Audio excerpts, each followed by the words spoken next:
Hello, everyone. My name is Andy Young. I'm a security solutions architect at Keysight Technologies. Firstly, sorry for that little delay there. Seems there was a bit of a technical glitch.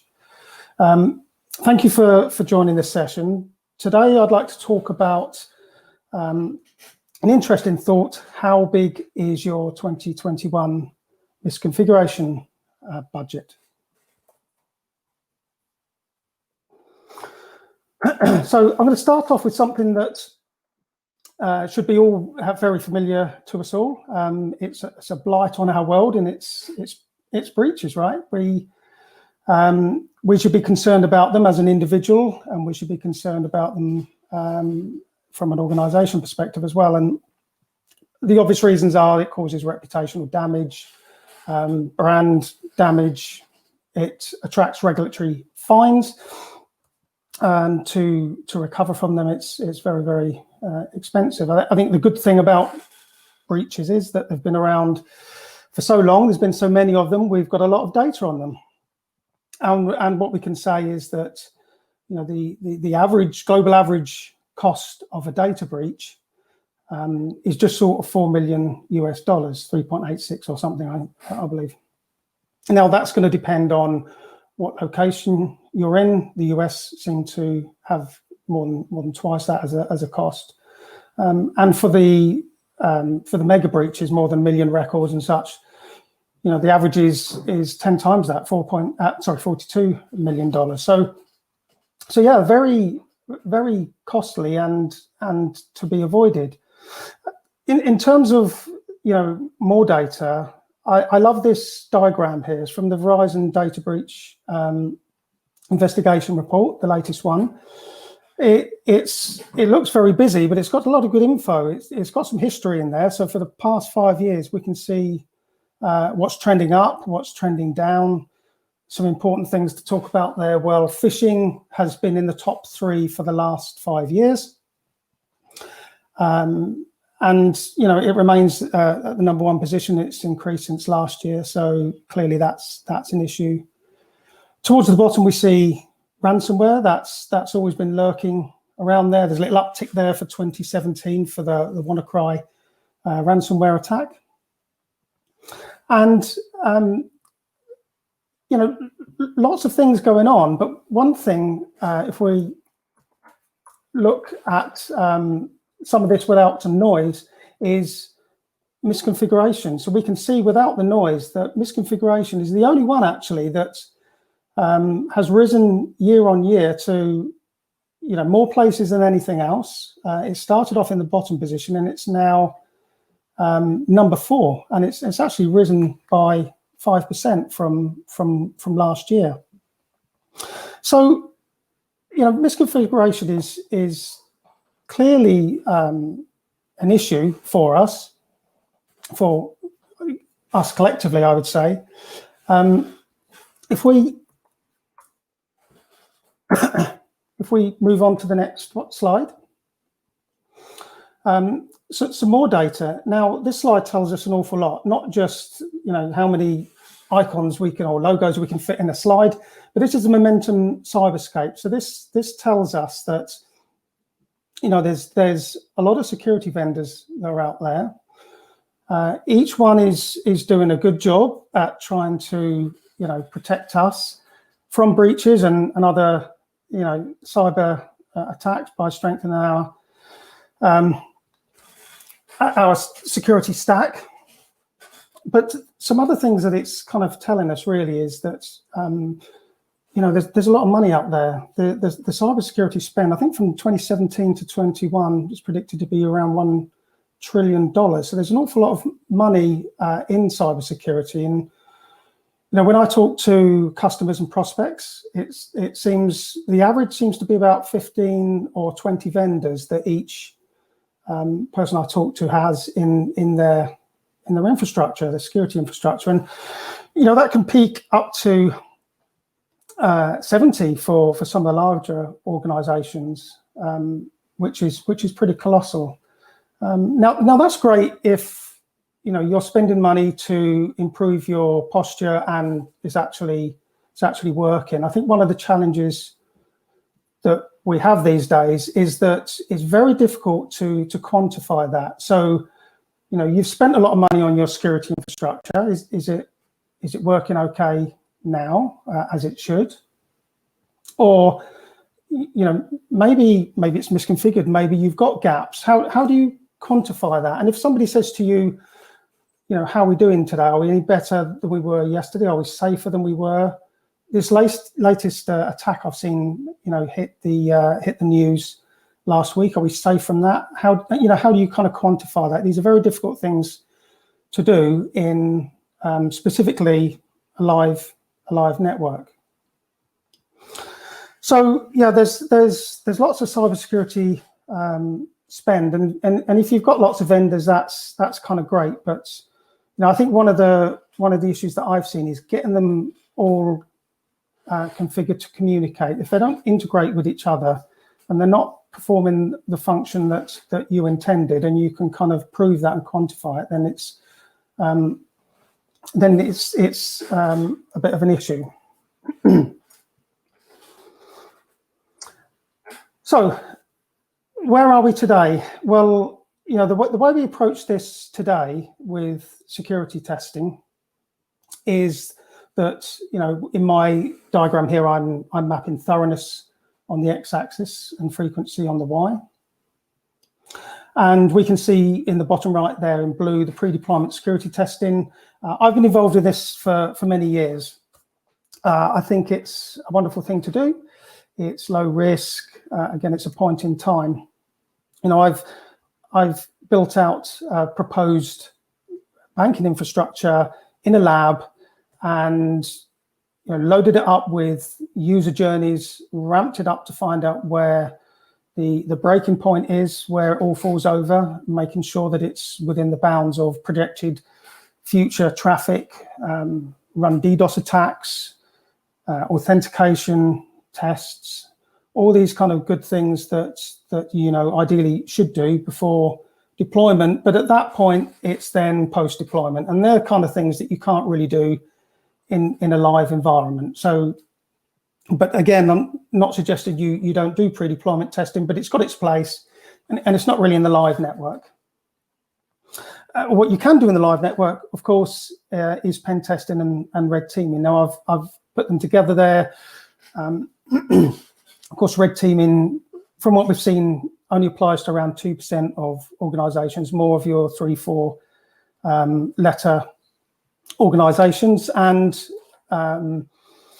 you know, big corporations. So you know, that doesn't apply to everybody. Pen testing probably applies to more, and you know, you might be mandated to do it, and that's great, and you should carry on doing that, of course. But to say really that it's higher risk, and it is a point in time, and you know, and if you need someone to, you know, sit outside your data center or your office and try and crack the Wi-Fi, or your social engineering tests that you need to do to make sure that everyone's has that kind of awareness, you're not vulnerable there, all those kind of good things that pen testing can do is absolutely wonderful. But again, it's, you know, it's more manual. It's quite high cost and complex as well, and it's not something you can do on a regular basis. Vulnerability assessments, absolutely, you can do on a regular basis. You can run them daily if you like. I think the issue there is that, yeah, we want to make sure that everything's patched correctly. However, once it is patched, you know, you can end up with some big reports. You can throw them over the wall to the server team and hope they patch them and run again the next day, of course. And there's maybe better ways to manage that, but ultimately, you know, again, good thing to do. But the point I'm making is there's a bit of a gap at the top right there, and that's where breach and attack simulation sits in. And you know, the reason it sits at the top right there is because it's something that can be done on a continual basis. So you can maybe run assessments hourly if you needed, but I mean daily. Well, maybe that's a good idea. Run it daily, but it's low risk. In many cases, it's absolutely no risk at all. You can run, certainly in our case, you can run lightweight agents in your network, and they have no impact at all on your production network. So that's kind of how breach and attack simulation fits into the current sort of security testing landscape. At Keysight, we are the market leader in testing, and specifically in security testing. We've been doing this for around 15 years now, and I can't think of any kind of next-gen firewall, taking that as an example, vendor who doesn't develop their solutions and their signatures, without our tools. So we've got good pedigree there, and as I say, we've been doing it 15 years. In fact, one good example is the WannaCry attack. I'm sure you'll remember back in 2017, May the 12th, I believe it was, a Friday, when the world went crazy. Well, leading up to that, there were some very key events that happened. Patches being released by Microsoft and all the shadow broker tools being released as well. Well, our application threat intelligence team got hold of those and managed to emulate WannaCry using our testing solutions on customer networks 17 days before it actually went wild. So I think you can probably all see the advantages of having that kind of proactivity. You can having the ability to run that live on your network before it actually goes wild is key, really. So we've created a solution, a threat simulator, and what it does is it gives you the ability to identify those misconfigurations and gaps that we've spoke of earlier. And if you've got some new investment, you can quantify what's required. Can you get some more value out of your existing tool set? So that's absolutely a really good use case for us, actually. I think it's also useful to understand that it's not just about running an attack across your network and working out if it can be blocked or not. It's really good to know that what security controls you have, so that when a security attack is blocked or not, we can report on that and then give you remediation advice as well. So we can say for your specific IPS, let's say Palo Alto IPS. For a Palo Alto IPS, this particular attack was alerted, but not blocked. So if you want to block it, you need to apply this signature. So we give you all that very specific targeted remediation advice as well afterwards. Not only that, we give you the ability to hook into your SIEM with our platform, and that allows us to correlate the attack. So whilst we're running an attack from, let's say we're running it from external to your network to an agent on your network, we can also query your SIEM to make sure that it's seeing these attacks coming in. And if it doesn't alert you to that, at the end of the audit, that will be something that we'll be reporting on to you as well.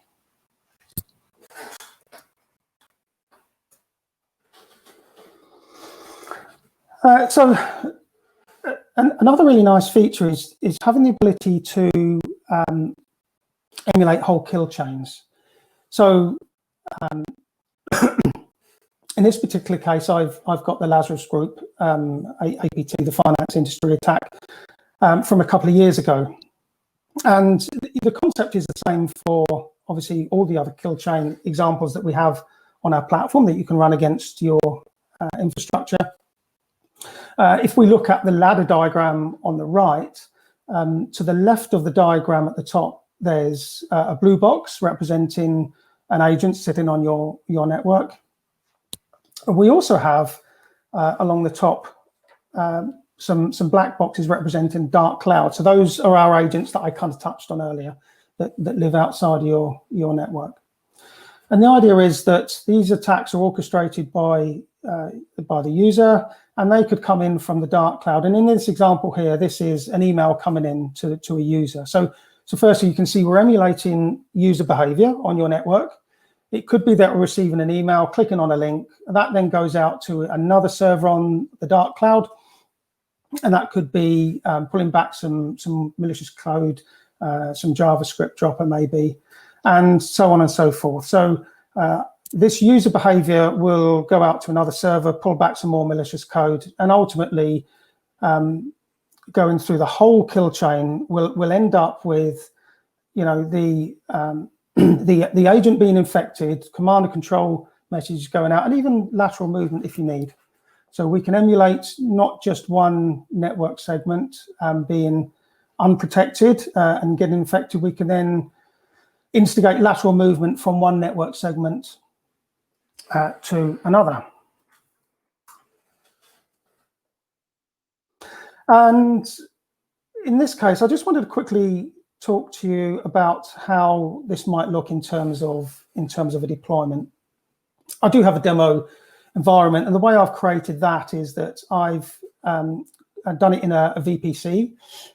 What I've tried to do is create a typical network, not that there is such a thing, but you can imagine maybe there's a demilitarized zone, maybe there's a data center, maybe you've got some branches. And the concept I'm trying to get across is that you would deploy agents in these different network segments. So you can see those little computers with the Keysight logo on. They would be deployed in all your different network segments. And we would hope that you've got security controls between them. Threat Simulator knows of those controls, so and that's how it gives you your targeted remediation. And all of this is orchestrated by the user on the management portal. So, you know, they will, you know, maybe you'll decide to instigate, let's talk about that Lazarus APT earlier. You know, that will instigate the agents in the dark cloud, as you see at the top there. This is us emulating all the malicious stuff out there, command and control servers and servers dishing up malware. That might infect maybe the user on the branch there, and all the stateful messages going backwards and forwards with the installation, and then lateral movement. So the lateral movement we might want to define as going from the branch to the data center, and we might hope that your IPS might detect that and block that. At the same time, you can also see there is a SIEM agent, and that agent is communicating with your SIEM, and that's how we kind of provide that report back to you at the end to tell you whether you actually detected it as well as maybe blocked it, for example. There's other use cases as well, of course. On the right-hand side, we can see this kind of work from home environment. What we've seen a lot in, especially with breaches, it's reported that like 70-odd% of organizations when asked said that, you know, responding to breaches has been far more difficult since you know, this lockdown has been upon us, you know, the work from home environment. And lots of those, about the same amount, have had to reconfigure to have that. So this work from home environment usually will have maybe you know, a VPN, maybe it's a split VPN, and then, you know, there's no way that these customers have been able to test their VPN configuration without Threat Simulator. Of course, we can deploy Threat Sim on a laptop and run those same assessments, audits, if you like, from the dark cloud, and, you know, we can work out is those attacks coming through your security controls, the same security controls in your corporate network, or are they exposed publicly through clear access to the internet? So another kind of scenario that we can have there. So with that, I can move to questions now. What I'd like to say first is that we have a virtual booth. It's been manned at the moment by some of my colleagues. I'm going to be on the booth after this session. If there is something that you found of interest, well, please feel free to pop along. I can run some demos for you. But equally, we do a free trial as well. So I've got a link for you there if you wanted to maybe try this out yourself.